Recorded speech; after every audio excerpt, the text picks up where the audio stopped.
রংপুরের গঙ্গাচড়ায় ধর্ম অবমাননার অভিযোগকে কেন্দ্র করে হামলায় ক্ষতিগ্রস্ত সনাতন ধর্মাবলম্বীদের বসতঘর মেরামত করে দিচ্ছে প্রশাসন।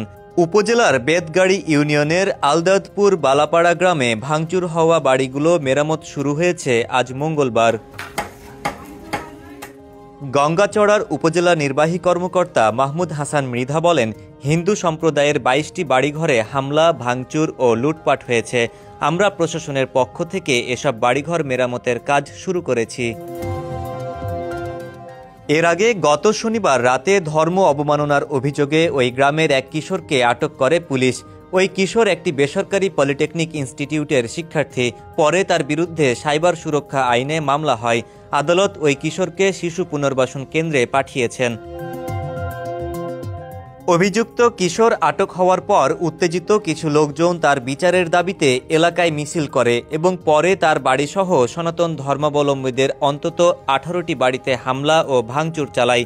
পরিস্থিতি নিয়ন্ত্রণে সেখানে পুলিশ ও সেনাবাহিনী মোতায়েন করে প্রশাসন। শোক আমাদের জন্য লুট করে নিয়ে গেছি, ধান চাল এলে কাপড় টাপড় রাখলে শোক এলে শোক ভাঙি ভুঙ্গিল শোক নিয়ে গেছে। তো এলে যাই অপরাধ করছে তারে শাস্তি দেব। আমার তো ওই যে বাড়ি ঘর দৌড় ভাঙছে, লুট করছে, যেগুলো আমার কাপড় চোপড় যাই জিনিস আসলে সবগুলো বাড়ি করে নিয়ে গেছে। সহযোগিতা যেটা পাওয়ার, আমরা ওই 1 বস্তা করে 10 কেজি করে চাল পেয়েছি, ওর সঙ্গে কিছু ওই তরি তরকারি পেয়েছি, এটাই। আর ওই টিন পেয়েছি আমরা।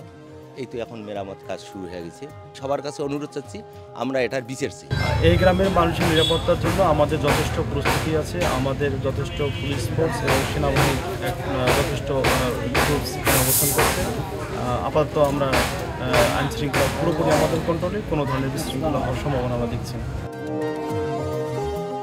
এদিকে আজ সকালে প্রধান উপদেষ্টার প্রেস উইং থেকে জানানো হয়, হামলায় ক্ষতিগ্রস্ত 22টি পরিবারের মধ্যে 19টি পরিবার বর্তমানে নিজ বাড়িতে অবস্থান করছে। তবে অভিযুক্ত কিশোরের চাচা এবং তাদের পরিবারের সদস্যরা পার্শ্ববর্তী গ্রামে আত্মীয়ের বাড়িতে আশ্রয় নিয়েছেন। রংপুরের পুলিশ সুপার মোহাম্মদ আবু সাইম বলেন, অভিযুক্ত কিশোর আটক হওয়ার পর থেকে তার বাবা, দাদা ও চাচার পরিবার বাড়ি ছেড়ে অন্যত্র চলে গেছে। অন্য 19টি পরিবারের পুরুষ সদস্যরা বাড়ি ফিরেছেন। তবে ঘরবাড়ি ভাঙচুর হওয়ায় কিছু নারী মালামাল সহ রিকশা ভ্যানে অন্যত্র গেছেন।